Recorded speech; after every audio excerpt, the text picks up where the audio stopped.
ಮೊಹಮ್ಮದ್ ಸುಹೇಲೋ ಖಾನೋ ಯಾವನು ಅವನಲ್ಲ, ನಿಂಗೆ ಡೈರೆಕ್ಟ್ ಆಗಿ ವಾರ್ನ್ ಮಾಡ್ತಿರೋ ಅಂಥದ್ದು. ಇವತ್ತಿಂದ ನಿಂಗೆ ಒಂದೊಂದು ಕ್ಷಣವೂ ಸಹ ಹೃದಯ ಪಟ ಪಟ ಪಟ ಅಂತ ಹೊಡ್ಕೋತಾ ಇರಬೇಕು. ನಿನ್ನ ಯಾವ ಯಾವ ಬ್ರಾಂಚ್ಗೆ ಯಾವ ಯಾವ ರೀತಿಯ ಅಧಿಕಾರಿಗಳು ಯಾವಾಗ ನುಗ್ತಾರೆ ಅಂತ ನನಗಂತೂ ಗೊತ್ತಿಲ್ಲ. ನಾನಂತೂ ನಾಳೆ CM ಆಫೀಸ್ಗೆ ಹೋಗ್ತೀನಿ, ಕನ್ಸ್ಯೂಮರ್ ಅಫೇರ್ಸು ಮಿನಿಸ್ಟರ್ ಹತ್ರ ಹೋಗ್ತೀನಿ, ಬೇರೆ ಬೇರೆ ನಾನು ಹೇಳಲ್ಲ. ಈಗ ನಿಮ್ಮ ಆಫೀಸ್ಗೆ ಯಾವಾಗ ಅತ್ಯುನ್ನತ ಮಟ್ಟದ ಅಧಿಕಾರಿಗಳು ನುಗ್ತಾರೆ ಅವತ್ತು ನೀನು ಬೀದಿ ಪಾಲಾಗ್ತೀಯ. ನಿನಗೆ ಒಂದು ಆ್ಯಕ್ಟ್ ಕೇಸ್ ಬಿತ್ತು ಅಂದರೆ ಪಕ್ಕ ಜೈಲ್ ಪಾಲೆ. ಇದೆಲ್ಲ ನಾನ್ ಬೇಲೆಬಲ್ ಅಫೆನ್ಸೆ. ಅವನು ಒಂದ್ಸಲ ಜೈಲ್ಗೆ ಹೋಯ್ತು ಅಂದರೆ ಇಲ್ಲಿ ಯಾರು ಇನ್ವೆಸ್ಟ್ಮೆಂಟನ್ನು ಮಾಡಿದ್ದಾರೆ ಈ ಡ್ರೀಮ್ ಡೀಲ್ ಕಂಪನಿ ಮೇಲೆ ಎಲ್ಲರೂ ಬೀದಿ ಪಾಲಾಗ್ತಾರೆ. ಕರ್ನಾಟಕದ ಜನತೆಯ ದುಡ್ಡನ್ನು ಕಿತ್ಕೊಳ್ಳೋದಕ್ಕೆ ನಾನು ಸಹಿಸಲ್ಲ. ಅದು ಅವನು ಯಾವನಾರು ಆಗಿರ್ಬೋದು, ಯಾವನಾದರೂ ನಾನು ಬಿಡೋ ಮಗ ಅಲ್ಲ. ಭಗವಂತ ಸಾಕಷ್ಟು ಶಕ್ತಿ ಕೊಟ್ಟವನೇ, ತಲೆಯಲ್ಲಿ ವಿದ್ಯೆ ಕೊಟ್ಟವನೇ. ನಿನ್ನಂಥ ಬೋಗಸ್ ನನ್ನ ಮಕ್ಕಳನ್ನ ಬಿಡೋ ವ್ಯಕ್ತಿ ಅಂತೂ ನಾನಲ್ಲ. ಅದನ್ನಂತೂ ಅವನು ಯಾವನವನು ಸುವರು, ಯಾವನವನು ಲೋಫರ್ ಮೊಹಮ್ಮದ್ ಸುಹೇಲ್ ಇವತ್ತು ಕಳ್ಸವನಲ್ಲ, 300 ಜನ ಕಳ್ಸವನ ಅಟ್ಯಾಕ್ ಮಾಡೋಕ್ಕೆ. ಎದುರು ಬಿಡ್ತೀನಿ ಅಂದ್ಕೊಂಡಿದ್ಯಾ? ಎದುರಿಸೋದು ಏನು ಅಂತ ಕಾನೂನುಬದ್ಧವಾಗಿ ಎದುರಿಕೆ ಏನು ಮಾಡಬೇಕು ಅಂತ ನನಗೊತ್ತು.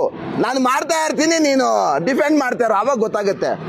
ನಾನು ಕರ್ನಾಟಕದ ಜನತೆಯಲ್ಲಿ ಮನವಿ ಮಾಡುವಂಥದ್ದು, ನೀವೇನು ಇನ್ವೆಸ್ಟ್ಮೆಂಟನ್ನು ಮಾಡಿರ್ತೀರಲ್ಲ, ದಯಮಾಡಿ ಪ್ರಮೋಟರ್ಸ್ ಹತ್ರ ಬೂಟಲ್ಲಿ ಹೊಡೆದು ದುಡ್ಡು ವಾಪಸ್ ಇಸ್ಕೊಳ್ಳಿ. ಫಸ್ಟ್ ನಿಮ್ಮ ದುಡ್ಡು ನಾಳೆ ನೀವೇನಾದ್ರು ವಾಪಸ್ ಇಸ್ಕೊಳ್ಳಿಲ್ಲ ಅಂದರೆ ನಾಡಿದ್ದು ನಿಮ್ಮ ಹತ್ರ ದುಡ್ಡಿಲ್ಲ.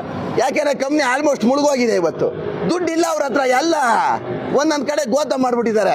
ಬ್ರದರ್, ನಾನು ಹೇಳೋದು ಸತ್ಯ. ಇದು ನಾಳೆನೇ ಎಲ್ಲ ದುಡ್ಡು ಹಾಕಿರೋರಲ್ಲ ಆಫೀಸ್ ಮುಂದೆ ಹೋಗಿ ನಿಂತ್ಕೊಳ್ಳಿ, ದುಡ್ಡು ವಾಪಸ್ ಕೊಟ್ಬಿಟ್ರೆ ನನಗೆ ಕೇಳಿ, ಅವತ್ತು ನನ್ನ ಪ್ರಶ್ನೆ ಮಾಡಿ. 300 ಜನ ಗುಂಡಾಗಳನ್ನ ಒಳಗಡೆ ಕಳಿಸಿ ಪೊಲೀಸ್ ಸ್ಟೇಷನ್ ಪೊಲೀಸ್ ಗೇಟ್ ಅನ್ನ ಬಂದ್ ಮಾಡಿ ನಮ್ಮ ಮೇಲೆ ಇವ್ರ ಮೇಲೆ ಎಲ್ಲರೂ ಅಲ್ಲೇ ಮಾಡಿಕ್ಕೆ ಹೊಡ್ತಾರೆ ಅಂತ ಹೇಳಿದ್ರೆ ಇದು ನಿಜವಾದ. ಯಾಕೆಂದ್ರೆ ಅಲ್ಲಿ ಪೊಲೀಸ್ ಸ್ಟೇಷನ್ ಎಲ್ಲಾ CC ಕ್ಯಾಮ್ರಾದಲ್ಲೆಲ್ಲ ರೆಕಾರ್ಡ್ ಆಗಿದೆ.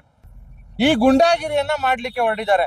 ಈಗ ನನಗೆ ಇವತ್ತು ಬೆಳಿಗ್ಗೆಯಿಂದ ನೆನ್ನೆ ನನ್ನ ಫೇಸ್ಬುಕ್ ಮತ್ತೆ ನನ್ನ ಇದರಲ್ಲಿ ನೋಡ್ಬಿಟ್ಟು ಬೆಳಿಗ್ಗೆಯಿಂದ ನಮ್ಮ ಕಸ್ತೂರಿ ಕರ್ನಾಟಕ ಜನಪರ ವೇದಿಕೆ ಸಂಘಟನೆ ರಾಜ್ಯದಲ್ಲಿ 17 ಜಿಲ್ಲೆಯಲ್ಲಿದೆ. 17 ಜಿಲ್ಲೆ 10 ಜಿಲ್ಲೆ ಕಾರ್ಯಕರ್ತರುಗಳು ನನಗೆ ಫೋನ್ ಮಾಡಿದ್ದಾರೆ.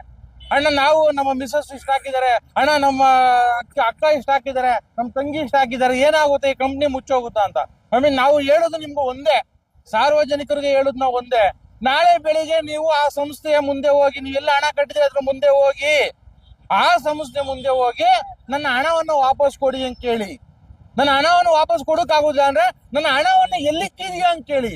ಅವ್ರ ಸಿಬ್ಬಂದಿ ಹೇಳಿದಂತ ಮಾಹಿತಿ ಪ್ರಕಾರ 36,000 ಚಿಲ್ಲರೆ ರಾಮನಗರದಲ್ಲಿ ಸದಸ್ಯರು